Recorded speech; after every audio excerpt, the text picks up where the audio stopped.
uyu Dawudi yarongoye abagore indwi, ku mugore agira indwi. Inyungu y'akarengarugero ni nawe Yesu Kristo avuka ko. Ku mugore agira kangahe? Indwi. Ariwe muka Betisheba yabyawe ugende kuri Natani agaruka kuri Yesu, uje kuri Salomo agaruka kuri Yesu. Iyi ni inyungu idasanzwe bagore ntimuzoze mayikinisha. None n'ubu murumva inyigisho za Muhammad zizogera abantu mu ijuru, mwazumvirije yigeze azivuga?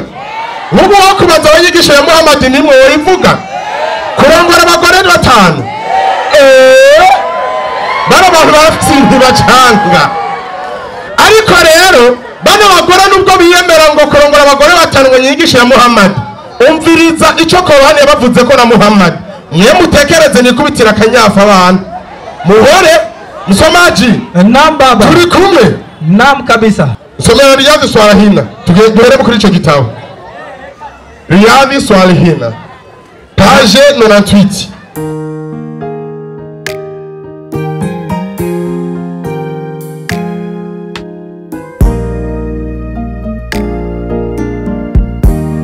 Kubera yuko mu bukirisu barongora rukirisu, batarongora nk'uko Imana yabishatse, ariko barongora rukirisu. Ibi navyo bikava kuki? Bikava kumwe mu mategeko yapanzwe na Eklezia Katolika, kuko niyo ifise mu masakaramento ndwi harimwo isakaramento ry'ukubaka rukiriso. Aba nabo bakaba baje biyonkora muri Eklezia, babandanije nyene muri ya mpango nyene y'ubukirisu, atari yiki, atari Imana. Ariko reka ngene ndagufashe nkumure n'ubundi munsi kukurongora uzobatorera ikigwa. Aburahamu Imana yamuhamagaye nka sekuruza w'abizeye, yiswe sekuruza w'abizeye. Ico nta muntu n'umwe kwisi ahari agipinga. Ariko yazanye abagore bangahe? 3. Mu bakirisu ninde mu pastori cyangwa umurevera pasteri afise abagore 3 tuvuge yuko yigira kuri Aburahamu? Ariho? Nta numwe. Tugende kunda komere Yakobo. Yakobo yazanye abagore 4. Aba bagore 4 nibo bavuyemo imiryango 12 y'Abisirayeli. Kweli. Intumwa z'Imana n'abavugishwa Mana bose, abanditsi ibitabo n'abatanditsi ibitabo, bava ku nyungu yo kurongora abagore bangahe? 4. Iyi ni nyungu yo kurongora abagore bangahe? 4. Nicyo gituma ikintu cyo kurongora atari ikintu cyo gukinisha, kuko nicyo cyavuyemo abavugishwa n'iki? N'Imana. Musa uwahawe amategeko y'Imana kurukira kuri we yarongoye abagore bangahe? 2. Anapanga ingene umuntu afise abagore 2 azobatunga. Iki si ikintu cyo gukinisha. Reka tugende kuri Dawudi. Dawudi ni Yesu Kristo mwene Aburahamu mwene Dawudi.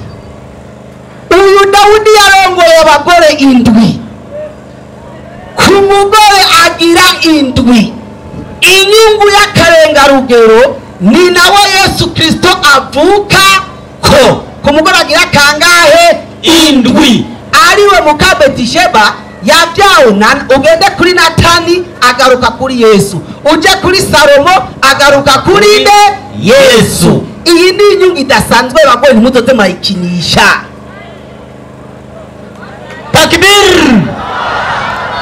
Uwundi munsi uzutegure tukwigishe ingene kurongora n'akamaro kavyo. Hamaje tukwigisha. Nicyo gituma ikigwa cyari gihari no munsi. Ni iyihe nyungu ifitiye akamaro isi hagati ya Yesu na Muhammad bigishije? Ikibazo tugende kuri Yesu.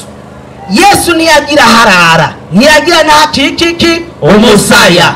Uyu yari kurongora wapi? Ko muvuga ko mukurikira Yesu, kuki murongora n'abatarongoye? Nimubega yibobo nka Yesu. Mwese mwategerezwa kuba inkone.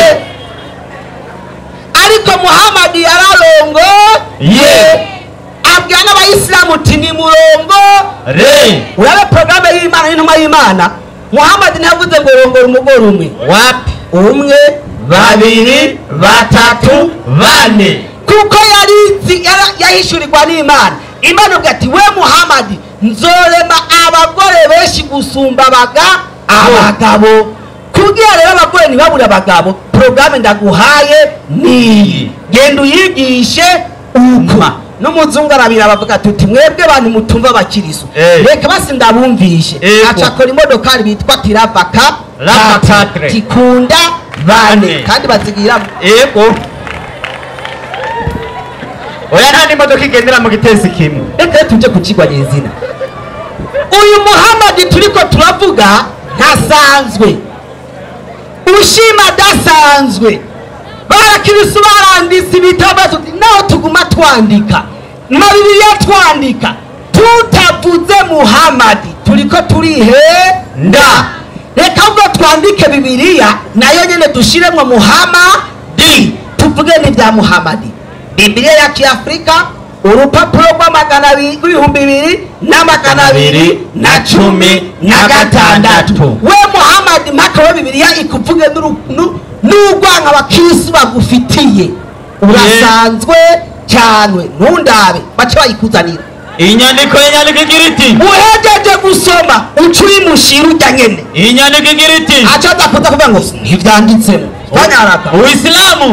Uislamu ni neno la Kiarabu, ni jambo j'icyarabu linalomaanisha kujisalimisha kwa mapenzi ya Mwenyezi Mungu. Isigura kwicisha bugufi mateko y'Imana. Imani ya kidini ya Waislamu ati ukwemera kw'idini ry'Abayisilamu. Areba ariko babwira abakirisu b'Abasilamu ati bakirisu ukwemera kw'idini y'Abayisilamu inayojumuisha imani katika Allah, yegeranye ukwemera ku Mana Allah. Tazama, tiraba, Eli, Elohimu, kwamba ni Mungu peke yake, hari Imana imwe rude. Uislamu, Ubwisilamu ni dini iliyoenea duniani, ni dini yakwiye ku isi yose, iliyoanzishwa na mtume, yazanwe n'intumwa na nabii, intumwa y'Imana ya Kiarabu w'Umwarabu Muhammadi katika karne ya 7 mushinjana chindwi inayotangaza Mungu Mungu mmoja, Mungu mmoja wa Mungu kwa msisitizo na pasipo kuchanganyi na kitu kingine na kitu chochote. Ibyo byakwiye bavuga ati mwebwe abakirisu iyi dini y'Ubwisilamu yazanywe n'intumwa y'Imana w'Umwarabu Muhammadi yigisha ko abantu bateza kuja munsi y'amategeko y'iki y'Imana. Jeruve urupapuro rw'ibihumbi 2216. Somera abadivantiste mubabwire tukuri kwa Muhammadi. Uwe Muhammadi yaje yigisha iki cyo tuba abantu baja mu ijuru. 3:31 Qur'an. 3:31 nyandiko igira iti akaba babikwigisha iwanyu uraganga ukamene ku mutwe ibintu byoroshye. Aya igira iti ewe Muhammadi, ewe numa y'Imana Muhammadi, vuguti nimwaba koko mukunda Allah, nimwaba mukunda Imana, nimunkurikire jewe Muhammadi, nimunkurikire jewe ukunda Imana wese avuga ati nakurikire nde Muhammadi. Maze Allah azobakunda, n'Imana izogukunda, kandi azobabarira ibyaha byanyu, kandi Imana izobarira ibyaha byanyu, kuko Allah Imana ni wenye nikigomwenye ni muwe. Tuza wewe gukurikira Muhammadi gusa Imana yitigira iki igukunda. Gukurikira Muhammadi gusa ibyaha byawe byose yabikuvuye ko yavuga ngo harimo niyamfiriye oyagize iki ivyo nibibaho. Kunda Muhammadi ukurikire nde Muhammadi. Acatanga umurongo ngo Yesu yavuze ngo ni jewe nzira ngo nukuri ngo nawushika kwa data ntamujyanye. Ariko acayibagira ko Yesu ari umunyamacakubiri. 19:27 pa Matayo 19:27 aho Luka Matayo 19:27 Luka akatenda isomere kweli kabisa. Buno Petero aramubaza ati nagezeyo. Buno Petero aramubaza ati mbega twebwe ko twaje Yesu twagukurikira none tuzohabwa iki? Yesu arababwira ati ndababwira ukuri yuko mwebwe abankurikiye aho umwana w'umuntu azovyagira ku ntebe y'ubwiza bw'igihe cyo kuvyagukundi gusha namwe muzokwicara ku ntebe 12 mukirimaze imiryango 12 y'Abisirayeli. Yesu avuga ngo abamukurikiye ngo bazokwicara ku ntebe 10 na zingahe na zibiri. Yabwiye bande ba zibiri ngo bacire imanza imiryango 10 n'ingahe 12 y'abanyayisirayeli. Jameni, uno musi Israeli irongowe na minisitiri wa mbere Benjamin Netanyahu. Natwe turi ngaha mu Burundi, muce mutubwira nimba uyatarayo macakubiri inyigisho zose zobashikana mu ijuru niwaza ngaha utuzu twereka intebe ya 10 na kangahe na gatatu hamare nkacanangara ngo bazoja mu ijuru ryahe. Ikibazo no gusoma 2009 ivyahisho Yohana herekana Yerusalemu urukuva mu ijuru ja kwisi cyangwa reka kubesha abantu nta mukiza doduga hariya nikibaho. inyandikira giriti kandi Yerusalemu ngwizo ifise imigwa 10 n'ingahe n'ibiri ngo muyo migwa 12 ngo hazoba hariho amarika 10 na bangahe 12 baramenye bahashira n'urupangu ko bari bazi ko ari abazovyisuka n'abasiti bajaho bacira imanza imiryango 10 n'ingahe n'ibiri. we nimba Yesu yaja kwigisha ukaza kwigishije Yesu ngaha aba bantu uri kurabesha uzobajana he ko muri Israeli huzuye asha haruzuye no kuri nikaye bahejeje gufundikira wewe uzobatwara amazina ariko ku rupangu naza dusomewe ku rupangu y'amazina yabo. Salamu alaykum wa barakatuh. wa alaykum salam wa rahmatullahi wa barakatuh. Takbir, Allahu akbar. Lasi ula Islamu raha akoze cyane umwarimu avuye ngaha yagerageje kabisa gukurugutura usivye wari yashize kutere mu matwi. izina ry'Imana habwe icubahiro. Amena. mwe gusa mugwe mu bikicirwa sivyo none hagati ya Yesu Kristo na Muhammad ninde yigishije inyigisho abantu bazikurikiye bari ngaha ku isi zizotuma baronka ubugingo budashira. Sico cigwa none Naam. mere n'umurumva inyigisho za Muhammad zizojana abantu mu ijuru mwazumvirije yigeze azivuga nk'ubu wo kubaza abanyigisho ya Muhammad nimwe woyivuga kurongora abagore 5 bano bantu bafite ntibacanga. Ariko rero bano bagore nubwo biyemera ngo kurongora abagore 5 ngo nyigisho ya Muhammad umviriza ico Korani bavuze ko na Muhammad mwe mutekereze nikubitira kanyafa abantu muhore msomaji. Naam baba. Turi kumwe. Naam kabisa. Somera Aluru wa Marijani. Aluru Oya somera Riyadhi Swalihina duhere kuri ico gitabo Riyadhi Swalihina page 98 page ya 98 hari amajambo avuga ngo kuri hadisi ya 68 haravuga ngo Umari amepokea kutoka kwa mtume yarakiriye amajambo avuye kwa Muhammad. Amesema Muhammad yavuze gute? haulizi sababu Umuislamu nashobora kubazwa impamvu nihe ya kumpiga mkewe yatumye kubita umugore wiwe. Mwumvise nukuvuga ngo nubwo kwaduka amakofa akagukubita naco ufise ubwiza gute uwaza kubera yuko abagore muri Islam atagaciro bagize gute bafise. none ito n'inyigisho subira mu dogore bisigura yuko shehe atashe muhira yakubita umugore yamuvunagura nta numwe arekuriye kumubaza impamvu yakubise umugore wiwe ngarabire kuriwe yamurenganya atamurenganya ibyo we ntubiraba arakugigiza nyene hanyuma cyo bagomba kumubwira ngo abagore bane abagabo bane mwebwe bamwitonda.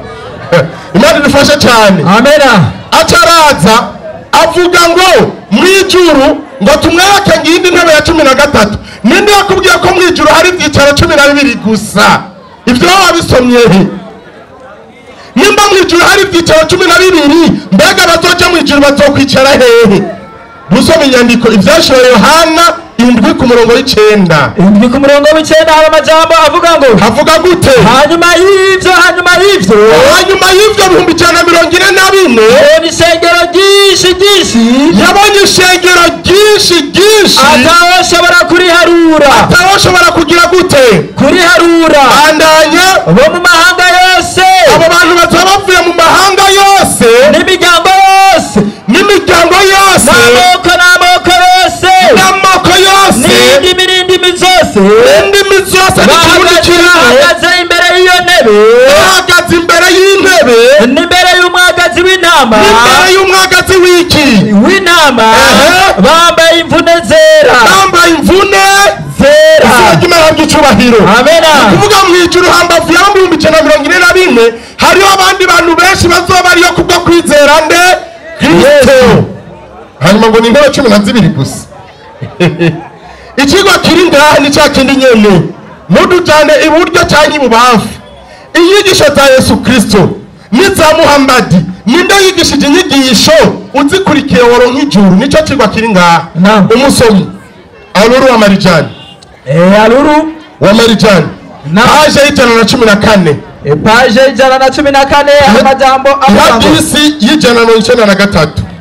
Naimba ikisema mwumvirize izi nyigisho muca mugereranya na Yesu hamwe mwumva umuntu yotanga ijuru muri abantu babiri wariwe. Haravuga ngo havuga gute? Hadisi ya Hani binti Abi Talibu alisema, Abu Talibu yavuze gute? Nienda kwa mtume wa Allah, nagiye kwa Muhammad umunsi umwe mwaka wa Fatuhu Maka, nikamkuta anaoga, ngo ndamusanga ari karoga na Fatuma binti yake, ari karoga na Fatuma umukobwa wiwe. None Muhammad by'ukuri nimba yigishije inyigisho zotuma abantu bamukurikiye baja mu ijuru, hano muri dushe yakora iki n'umukobwa wiwe? Haraho mugeze mumva Yesu yogana n'abagore ngo ariko arogana n'umwana ngo cyane n'inkumi n'iki? Mugabo Muhammad umugabo muzima n'indevu agiye muri dushe n'umukobwa wiwe, aho marutse munsi kubera hari haje umuntu ngo yaciye amufuka. Soma binti yake anamuweka stara nukuvuga amufukira igihuzu, yaciye amunyegeza ati kumburambo yuko niko ndogana n'umukobwa wanje musanda munyegeze. None umukurikiza kano karerero yoca aja mwijuru. None she wori ngaho wafata igahumi yawe ukora ukayijana muri dusha mukogana. Ino nyigisho by'ukuri mwumva ari inyigisho abantu bakurikiye bashikana mu ijuru. Mwumva ari inyigisho bashikana mu ijuru. Ekada niyo mpamvu Muhammad ko ari ibintu yararimo ari ibintu by'amanyanga yaciye avuga amajambo akurikira. Aluru wa Marijani. Aho nyine page ya 87 hari amajambo avuga ngo yego 87 avuga ngo havuga gute? haravuga ngo 87 123 yego haravuga ngo sitowasaidia chochote kwa Allah. Mwiza Muhammad avuze ati mwaba Islamu mwe ndana kimwe nzigera ndabafasha hehe kumana. Bandanya. Sitowasaidia chochote kwa Allah ewe Abbas bin Abdili. Wewe Abbas ndana kimwe nzogufasha kumana. Sitakusaidia kweli chochote kwa Allah. Ndana kimwe nzogufasha. Na ewe Sofia. Nawe Sofia. Shangazi wa mtume wa Allah. Shangazi wa Muhammad. Sitakusaidia chochote kwa Allah. Ndana kimwe nzokumarira kumana. Na ewe Fatuma binti ya Muhammad. Nawe Fatuma wa mukobwa wa Muhammad. Nitake ukitakacho kati mali yangu. Yego. Sitakusaidia kitu. Nawe wenyene na uri mukobwa wanje ngacho nzogufasha. Kweli kwa Allah. Kumana murugo no majambo. Muhammad arabishituye. Ati ntacho nzigera ndabafasha hehe kumana. Niyo mpamvu mwigisha yavuye ngaha yerekanye yuko ku munsi w'imperuka impamvu Muhammad atacazofasha abayisilamu bazoba bariko baragira gute? Baragwana. None umuntu muzo muri ko muragwana za nyigisho zo mumva zizobashikana hehe? Mu muriro bazoba bariko baraterana ingumi. Ikibazo rero kiri ngaha, nibaze batubwire bemera yuko umuntu akurikije ino nyigisho ari umuyisilamu cyangwa umukristo ariko baramagara kwinjira mu bw'isilamu yuko ino nyigisho ayikurikije yoja hehe? Mwijuru. Ubu nyene muce mutangura mwogane n'inkumi zanyu. Ubu nyene muce muvanga hamwogana n'inkumi zanyu. Imana dufashe cyane. Amena. Reka rero tugende kwa Yesu. Yohana wa mbere 5. Igitabo cya Yohana wa mbere 5 hari amajambo avuga ngo 11 ugeze 12. Yohana wa mbere 5:11 hari amajambo avuga ngo avuga gute? haravuga ngo ego kandi yo nahe niyi kuko Imana yaduhaye ubugingo budashira. Ukizera bwa bugingo budashira turiko turiga uno munsi uwabutanze kandi ubwo bugingo ko buri mu mwana wayo, kandi ubwo bugingo budashira ngo buri mu mwana wayo. Ufise umwana wayo, ufise Yesu Kristo niwe afise ubwo bugingo, niwe afise ubugingo budashira. Udafise umwana w'Imana, udafise umwana w'Imana ntafise ubwo bugingo, afise ubwo bugingo. imana ihabwa icyubahiro. amena. twumvise yuko kuronka ubugingo budashira bisaba kuronka nde? kuronka Yesu Kristo. utamufise nta bugingo budashira agize gute? afise. nimuze ngaho mutubwire, murafise umwana Yesu Kristo? muramufise? ubona Waislamu mweshikwa na jazba ngo toka ngo vayo bava bakubita. none sinyandiko ziwanyu ndiko ndasoma. aba ni babandi baba bari mu byisilamu batazi ibyo bakurikira, ukumva ngo barabahenze ngo iwacu uzokwambara agakanzu kera, agakofero kera, uzojya agapira wowe n'uducapati dutetse neza, tuzokujyana mu buyenzi gukanika imiduga. ibyo gusa. mugabo kubabwira yuko hariho Yesu Kristo yatanzwe nk'umwana w'ikinege wa data kugira ngo aze acungure abantu, ibyo nabyo bavuga. imana ibabariye cyane. amena. izina ry'imana rihabwe icyubahiro. amena. reka rero ndangirize kuri iri somo ryo muri Yohana 3:36. Yohana 3:36 hari amajambo avuga ngo, avuga gute? Yohana 3:36 avuga gute? haravuga ngo, ego uwizeye umwana arafise ubugingo budashira. arafise ubugingo budashira. ariko utumvira umwana, ariko utumvira Kristo, ntazobona ubugingo. azobona iki? ubugingo. azobona iki? ubugingo. azobona iki? ubugingo. ariko uwumvira umwana azoronka iki? ubugingo. ikibazo ni iki? hagati y'abakristo n'abayisilamu ni bande bumviye umwana? abakristo. bande bumviye umwana? abakristo. abumviye umwana mukirize turabe. imana ibahezagire cyane, mufise ubugingo budashira. amena. abatumviye umwana mugira uko finally Jehannam. wote kimya kabisa.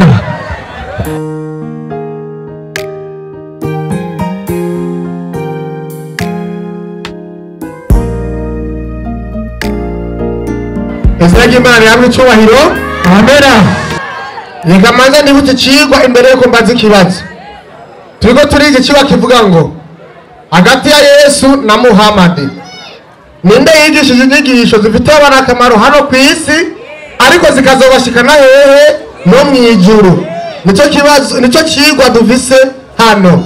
ikibazo canje al-Khudur wa Marjan amajani 990 nipe manjonjo hadithi 1708 nipe manjonjo. inaimba ikisema, havuga gute? hadithi ya Abu Saidi Kudri kutoka kwake Mtume SAW. hadithi ya Kudri umwe mu bagendanyi ba Muhamadi ariko aravuga ngo amajambo yiviriye mu kanwa ka Muhamadi. aha, Muhamadi amesema, Muhamadi yaravuze wallahi, yabanje kurahira arisi bati wallahi wa billahi, wa billahi tallahi, wa tallahi, tazifuata njia imbere yuko Muhamadi avuga no majambo abanje kurahira n'izosi ahakwa kurica ati wallahi wa billahi wa tallahi. bandanya, mtazifuata njia muze mukurikiza inzira za waliokuwa kabla yenu, muza bamwe batanguye imbere yanyu, subiri kwa subiri, mu buri ntambuko ku yindi, nadhira kwa dhira, buri ntambuko y'urutoki ku yindi, kiasi kuwa ku rugero rwaho, hata kama wataingia katika shimo la burukenge, naho abo bantu babacisha mu mwobo w'inkuru mutawafuata, muze mubakurikire mubasangeyo. tukasema, baca baramubaza Muhamadi, ewe mtume wa Allah, yewe Muhamadi, unawakusudia Mayahudi na Manaswara? abo bantu uvuze tuzokurikira naho baducisha mu mwobo w'inkuru tukabakurikira, tukurikira inyigisho zabo, ugombye kuvuga Abayahudi n'Abakristo? Muhamadi arabishura. Muhamadi akasema, Muhamadi arabishura, kumbe nani? ati none mwari muzi ko mvuze bande? ikibazo rero ngiki, niba koko hagati ya Yesu na Muhamadi uwigishije inyigisho zotwara abantu mu ijuru ari Muhamadi, niyihe mpamvu yatumye Muhamadi avuga ngo muze mudukurikire twebwe inzira yacu, mukurikize inyigisho zacu akantu ku kandi, ntazi yuko twebwe tutazoja hehe mu ijuru? nicyo kibazo canje. Waislamu takibiri. Allahu akbar. Takibiri. Allahu akbar. Agiye muri Aruru wal Marjane page y'amajana 990. Intumwa y'Imana Muhammadi sallallahu alayhi wasallam yigisha ku bayisilamu bazokurikira abakristo mu byo bagiyemo byose. Ego Si sawa? kweli Inyigisho y'intumwa y'Imana nde? Muhammadi kubera ari professeur y'abazi n'ibizoba. kweli Ndazi n'ubu hari abasilamu bazoja guhimbaza Noel. ego Bakabakurikira bagiye kuri Noel ndabizi. kweli Kubw'inyigisho y'intumwa y'Imana nde? Muhammadi Hariho abayisilamu byacanze uzosanga bagiye kuri Bonane mu mwaka wabo waheze. ego Kubera kugendana na Jeruve akamubwira ko ibonane bazorya inkoko. ego Abo bariho. ego no kweli Sawa? kweli Ngo mwaka we uraheze yavutse mu kwa gatanu ngo heze mu kwa 12. ego Abo byacanze rero babaho. kweli Abo rero Muhammadi nawe ntiyabasize inyuma yarabavuze. kabisa Urumva? ndiyo Rero he n'abamugendanye nabo uza gusanga bagiye gukora ibyo nabo bagira gute bakora. Izo nyigisho z'intumwa y'Imana nde? Muhammadi. Akarorero Muhammadi ntiyari kuvuga ko bazobakurikira muri ibyo ari ukuri arinze arahira nuko yabonye ari ikibazo gize gute kihari. Sasa igituma yarahiye Qur'ani 9:30 kwanza. Qur'ani 9:30 surati Tauba. Naam. Inasema bismillahirrahmanirrahim. Ego Abayahudi bavuze bati Uzayiri ni iki? n'umwana wa Allah. Ngo n'umwana w'Imana Uzayiri. N'abanaswara nabo N'abakristo nabo bavuga bati Masihi Yesu mwene Mariya n'umwana wa Allah. Hari abantu rero usanga babakurikiye ku ibonani ngo vuga bagiye kumugurira agasoda ngo Yesu ngo umwana w'Imana yagize gute yavutse kandi bazi neza ko Imana itavyara ahubwo Imana irema habyara ibiremwa by'iki byayo. Ayo n'amajambo ava ku minwa yabo. Ayo n'amajambo ngo ava ku minwa yabo kuko bigana imvugo z'abahakanyi bo hambere. Abo bazoba ko barigana imvugo z'abahakanyi bo hambere. Allah yarabatikije. Abo rero Imana yaramaze kubatikiza. None bajuragizwa ni rindira rero Imana rero imaze kubona nk'ibi bizoba Muhammad akarara yishuriwe Muhammad achatubwira ngo iki Qur'ani 2:150 kwizina ry'Imana nyene imbabazi nyene impuhwe nicyo gituma yaraheti wallahi birakomeye nukuri birakomeye aya igiriti ibaza nk'umusiramu yogenda guhimbaza ngo Imana yavutse ego nukuri agaca bakurikira nivyo bariho hagira hati abayahudi n'abanaswara atabayahudi n'abakristo ntibazokwishimira ntibazigera kwishimira uri umwisilamu ushita wiganya imigenzo yabo gushika uzoza wigana iyo migenzo yabo niho yabwiye ati shubiri kwa shubiri naho bazoba binjiye mu kabare nawe ugende bagutumiye mu by'ukuri ukuyoboka Allah kuyoboka uhoraho Allah niyo nzira y'ukuri iyo ngo niyo nzira y'iki y'ukuri bagerwe ngo bazogukunda bakujyanye ku ibonane ngo tugende guhimbaza umwaka waheze ariko niwakurikira ivyifuzo vyabo ngo babakurikiye bajya inyuma yo guhishurirwa ubumenyi kandi warahishura ubumenyi uvuye muri Qur'an ukamenya ukuri nabo ukamenya ari kinyoma cyawo ntuzoronka mu gishingo ca ari umwungere nta mwungere uzigera uronka mu gishingo cy'uhoraho cyangwa umutabazi cyangwa uzokwigira gutabara none kugiye inyuma y'abajya iyo nyigisho y'ukuri intumwa y'Imana nde Muhammadi. Abo rero bazobakurikira nta kindi bateguriye muzojana mu muriro kubera muzoba mwakoranye ibiki ibibi. Reka rero tubazere abakristo mbega mwe abakristo umwe bizoba bimeze gute ku munsi w'imperuka n'umwisilamu muzoba mwajanye nyimba muzoba yemeye ivyo mwebwe mukora Imana ikivuga ku Qur'ani mwarimu Mukweli mwaminifu paji ya 68. Mukweli mwaminifu paji ya 68 inasema. Iyo hadithi naguhaye nyigisha y'intumwa y'Imana Muhammad. Inasema hivi. Ivuga ngo iki? Hakika roho za Waislamu. Ati mishaha y'Abayisilamu. Roho za Waislamu waliokwisha kufa. Babi Waislamu bapfuye. Ziko katika mbingu ya 7. Izo ngo imishaha yabo yibereye ku juru ry'indwi.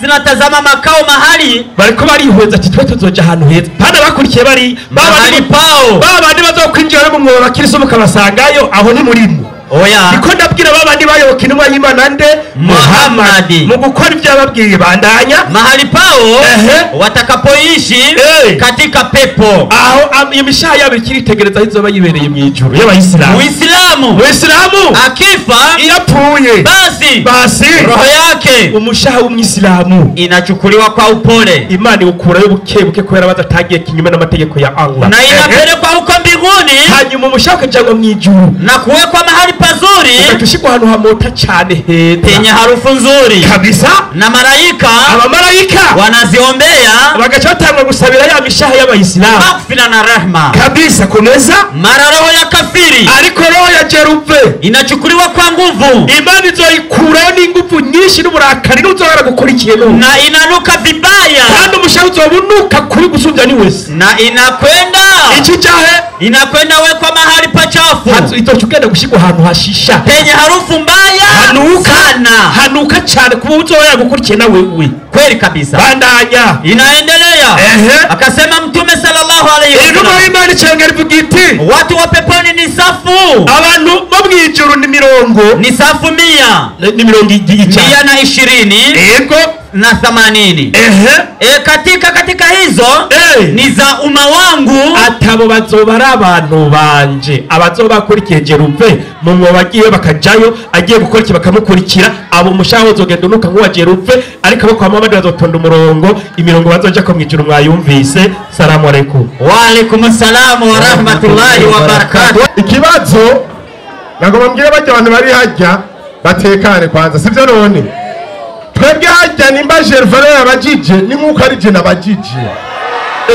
Mufisi ikibazo, sisi wa Kristo hatuna ubaguzi, ujya bajije abazi ibyo twumvikanye, niyo mpamvu ushatse ndishura cyangwa kishura mwana ko mbagarara ngaha ndababangamira. Poleni sana, ariko impamvu bafise ubwoba si yindi. Reka kwanza mpere kuri ujya murongo nyene, sivyo? Kwanza reka ndavuga ku mutwe ntanakariza umwanya. Ikibazo cyabajijwe cyumvikanye neza, sivyo none? Muhammad yaritonze ararahira ati ndababwira ukuri, uti wallahi muzokurikira inzira z'abandi babitanguriye imbere, ikirenge ku kindi akantu ku kandi. Okay, ikibazo ni iki, sivyo none? Umuyisilamu yemera kujamba inzira bisigura idini akirizuko. Wabanye na Idrisa nakishehe wabanye ingorane.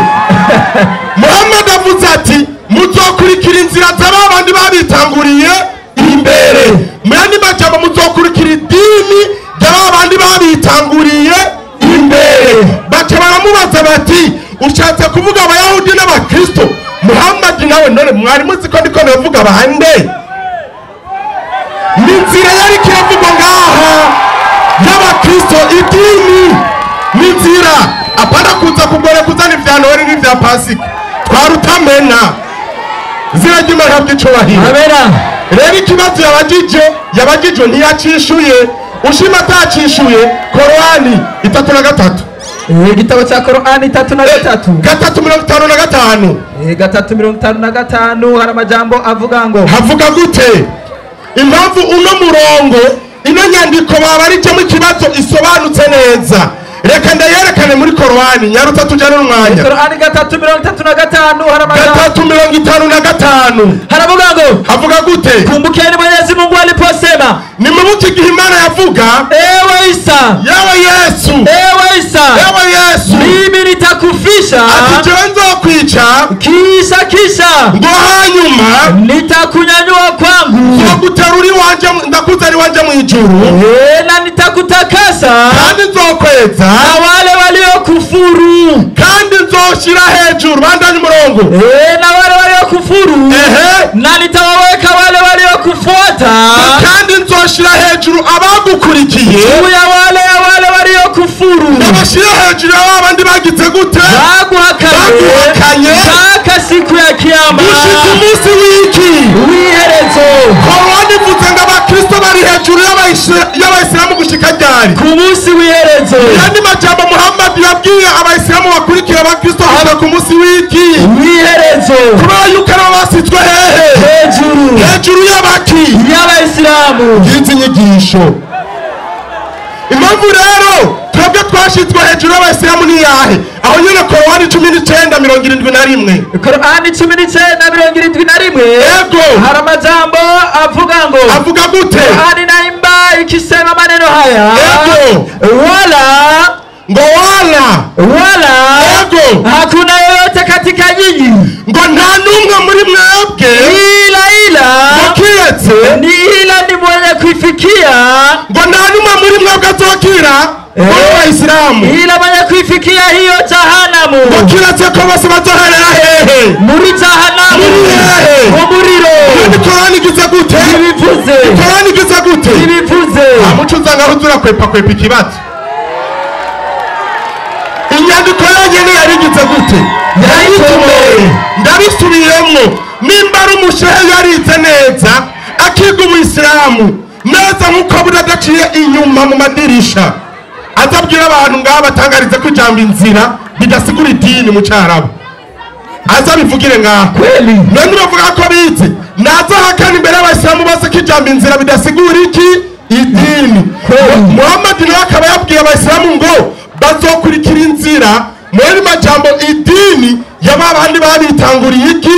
Imbere. Abakristo Baca baramubaza bati ushatse kuvuga tuzokurikira Abakristo? Muhammad nawe ati mwari muzi ko ndiko ndavuga bande? Bino rero nibyo tuko turabwiye abana bagabo, ariko ntibashaka kugira gute? Kubyumva. Ariko igihe kiracahari, Yesu aracyari ku muryango w'imbabazi arakurinda. hazogera igihe bavyumva, Hazogera igihe bagira gute? bavyumva Batavyumvise ni inkwi zo hehe? inari jahanamu, Zo mu muriro. Imana idufashe cyane. 39 aho umwarimu yahagaze ngaha ariko arigamba kwi aya, reka dusomere tubareze ikibazo. Fanya haraka busoma. kwizina ry'Imana nyene imbabazi nyene impuhwe. Naam. Mu vy'ukuri wewe Naam. uzopfa, Naam. nabo nyene Naam. bazopfa, Naam. hanyuma mu vy'ukuri Naam. muzoharira imbere y'umuremyi wanyu ku munsi w'imperuka. Tuza yahagaze ngaha yerekana yuko abakurikira Muhammad bazohwera, hanyuma nyuma yo gupfa ko na Muhammad yarapfuye bazoharira imbere y'iki? Y'Imana, yuko Muhammad yagize iki? Yababeshe. Nuko yahagaze ngaho mwari mwibereye ngaha 13:8 Matayo, niho rero ngo manu bakira ikibazo. 16:28 Matayo hagira hati Munkurikire ndababwira ukuri, Naam. muri aba bahagaze hano Naam. hariho bamwe batazobona urupfu Naam. gushitsa aho bazobonera umwana w'umuntu Naam. aje mu bwami bwiwe. Tuza Yesu nawe ati ndababwira ukuri, muri aba bahagaze hano harimwo abatazobona urupfu gushika aho bazobonera umwana w'umuntu aje mu bwami bwiwe. Hagati ya Muhammad yigishije abwira ko abantu bazopfa na Muhammad yarapfuye, inyuma yaho hazobaho kuzuka bagende kuburana imbere y'iki? Y'Imana. Na Yesu yigishije ababwira abantu uti aba bahagaze ngaha harimwo bamwe batazopfa, maka babonye Yesu agarutse ngaha kw'isi kugira tubone by'ukuri ko abantu babiri hari umwe yigishije inyigisho zigira akamaro n'izitagira akamaro, ko Muhammad yigishije abapfa ko nawe yapfuye, Yesu nawe akigisha bamwe bagapfa abandi ntibapfe.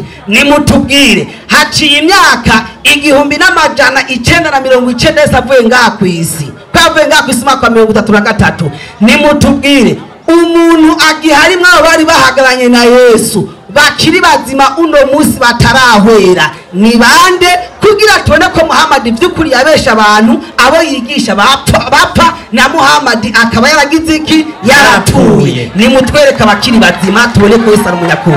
Iki kibazo ngoma ndakimwishure neza mu buryo bwumvikana, sivyo?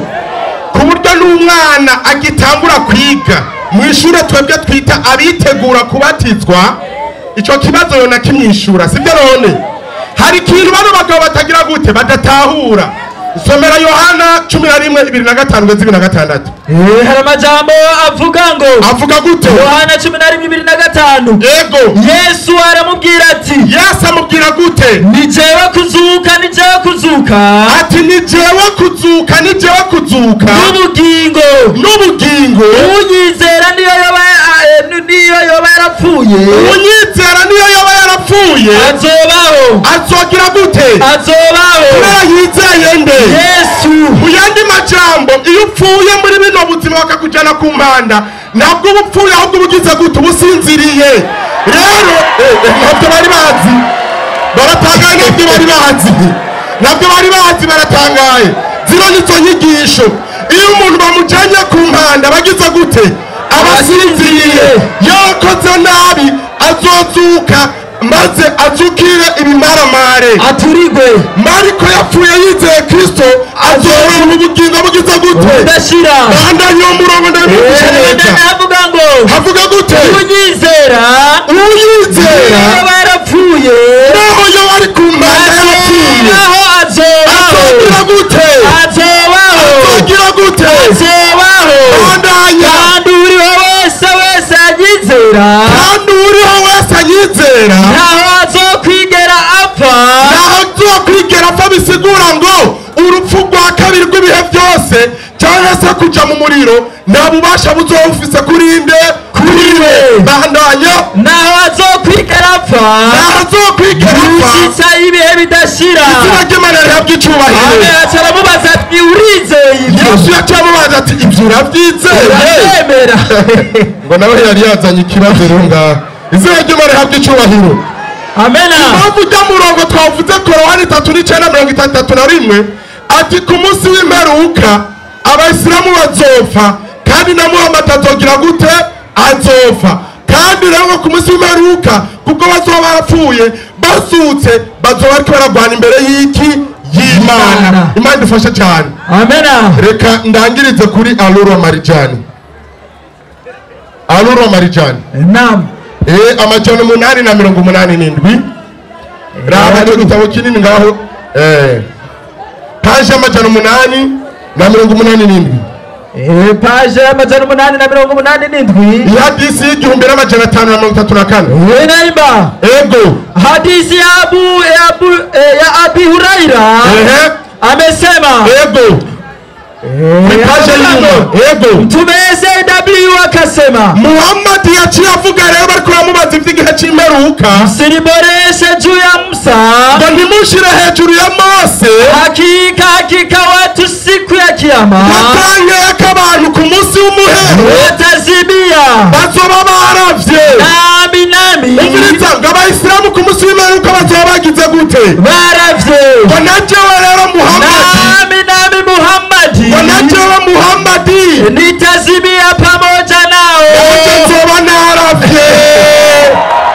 azorabishwa niki impamvu azorabishwa n'ubwiza bwa Yesu Kristo ariko kuri Yesu bizoba bimeze gute ego numva ijwi rivuye mw'ijuru rimbwira atandika uhereye none sawa hahirwa abapfa bapfira mu murinde mwami kuri Yesu Kristo sawa kandi mwe maravuga avuga gute ategome ngo baruhuka ubutame bwabo kuko ibikorwa vyabo bijana nabo bikabakurikira izina ry'Imana rihabwa icubahiro amena inyandiko tubonye zirabigaragaza neza wavyemera wabihakana ukurikiye Yesu inyandiko zitweretse neza yuko niwazuka uzozukira ubugingo budashira ariko wakurikiye Muhammadi avuze wenyine ubwiwe ku munsi w'imperuka azoba yaravye na Muhammad ubwiwe azoba yagize gute yaravye ikibazo ni iki urakurikira Muhammad nawe uzokubitwa n'inkuba canke urakurikira Yesu uzoraganwe n'abera icyo kibazo kiri ngaha izina ry'Imana rihabwa icubahiro amena haleluya amena Imana ibahe cyane amena intumwa y'Imana Muhammadi sallallahu alayhi wa sallam Imana yamubwiye ati we Muhammadi uzopfa kandi n'abandi bantu bazogira iki bazopfa abayisilamu turemera ko Muhammadi yagize iki yapfuye natwe abayisilamu tuza kugira iki gupfa ariko turemera ko hariho umunsi w'iki w'imperuka uwo munsi w'izuka niho hari umunsi wo kugira iki guharurirwa ndabaza nti nimba uyu Muhammad by'ukuri inyigisho yigishije atarizo Yesu akigishazo umviriza Yesu nawe ingene yigishije soma iyo nyandikiragira iti ndababwira ukuri Yesu avuga ati iri jambo Yesu yarahiye ati ndababwira ukuri muri aba bahagaze hano harimwo bamwe batazobona urupfu tuza ijambo Yesu yararahiye avuga ukuri muri aba bahagaze hano harimwo bamwe batazobona urupfu ntibazopfa gushitsa aho bazobonera umwana w'umuntu ajya mu bwami bwiwe. tuza gushika mubonye Yesu ngo agarutse mu bwami bwiwe. Jame ndabaza nti nimba Yesu by'ukuri inyigisho yigishije ari izukuri, ninde mu bantu Yesu yarahiye akabwiza ukuri atapfuye gushika n'uno munsi akiri muzima? Abayisilamu ariho? Wapi? Ariho? Wapi? Tugendanye nimba Yesu yobesha abigishwa biwe bari kumwe n'abamwumviriza uwo agataza ngo Yesu ngo azotwara abantu mu ijuru, n'abambere yarabahenze, abo babonanye nabo amaso ku yandi, basangiye nawe bakaryamana nawe, yarabahenze. Cyumbwira aba bamwizera batamubonye bakumva ibya Yesu batazi niyaturuka, aba byoca bigenda gute? Barahombye. Aba byoca bigenda gute? Barayogeye. Nico gituma ubukristo kuba umukristo nico gituma bivuga tuti gupira mu bukristo gusa uzobuyoge ye. Uyu Muhammad yabira tuti abantu mwese muzogira iki? Muzopfa. Nanje Muhammad nzogira iki? Nzopfa. Kandi Muhammad by'ukuri yaragize iki? Yarapfuye. Nta Muislamu n'umwe avuga ko yazupfe atari ku munsi w'iki? W'imperuka. Yesu nawe tuti nimwanyizera muzokora ibisubi bya jewe Yesu nkora. Ikibazo ko avuga ngo Yesu yapfuye arizura, ninde mukirisa arizura? Nta n'umwe. Murabona umukirisa yizuye? Wapi? Ariko bose barapfa bakagenda hariya kwa Muhammad, bakamanka Muhammad ariko bagasanga yonde Muhammad, bakarindira ko bazozukana nande na Muhammad. Jameni, umwungere ntashobora gutakaza intama ziwe. Umwungere ntashobora gutakaza intama ziwe. Nico gituma Muhammad yapfuye ntiyazuka, kubera n'abandi bayise mu bateza gupfa ntibazuke, kugira ngo niyazuka aze azuka imbere nabo baje inyuma. Umwungere ntashobora guta intama ziwe. Ariko ndabira Yesu yaranabahenze ngo mwebwe ndababwira ukuri ngo ntimuzohwera ntaje kubatora. Bose barahwereye nta n'umwe ahari. Nimba Yesu yahenze abigishwa biwe, baryamanye na Yesu, basangira na Yesu, vyogenda gute kwizi ntama? Izi ntamizi zitabonye umwungere. Jameni, mu bikoko byose nta gihugu cy'ikijuju nk'intama. Igikoko cya mbere ku isi gihari cy'ikijuju ni iki? Ni intama. Nicyo gitona yavuga ngo turi intama zande za Kristo. N'abatange na Bibiliya bavuga ati Muhammad numa y'iki? Y'Imana. Abo rero Bibiliya bayikozeko. Wapi? Bayitinye guma mu bwije mukurikira ubukiriso. Salamu alaykum wa barakatuh. Wa alaykum assalam wa rahmatullahi wa barakatuh. Uragorotse cyane Yehova gitandara kizima, mwami w'isi n'ijuru n'ibirimo byose, wewe uvuga bikaba, wategeka bigakomera, izina ryawe rihabwa icyubahiro. Amen. Abana bawe turagushimiye cyane kuno wazigamye ubugingo bwacu mwami, kuba watuzigamiye hano hantu ubwo byeje kwigishwa amajambo yawe. Mwami turagushimiye cyane kuno watuzigamye, nuhabwa amashimwe n'icyubahiro. Amen. Turasaba kugira ngo ubushobozi bwawe bwamwe mu wawe yera, kugira ngo bube mu mutima w'umuntu wari we wese yari ngaha yumvise amajambo yawe, kugira ngo mwe mawe yera arushirize kumutahuza ukuri kw'amajambo yawe, kandi amwe gufata ingingo ibereye yo kwakira we Yesu Kristo nk'umwami n'umukiza w'uzobugize neza. Amen. Girira neza umuntu wese ari ngaha, ubwo tugiye kuva ngaha dusubira mu mihana yacu, turakusaba tukwinginga kugira ngo uyobore ubugingo bwacu, utuzigame, turinde ibitero byose by'umugwanizi mu bisatani, maze uduhe gushika amahoro uzobukoze. Maze nejo uzutuyoborere kuba mwa kino kibanza, kandi mwami urushirize kudutahuza amajambo yawe. Bandanya kutuzigamira igihugu cyacu cyiza cy'u Burundi, cyuzuza amahoro n'umutekano, kandi ugirire neza indongozi waduhaye kugira ngo zituyobore, zibakoreshwe nawe mu byo bakora byose uzobukoze. Mu izina rya Yesu Kristo, amen. Amen.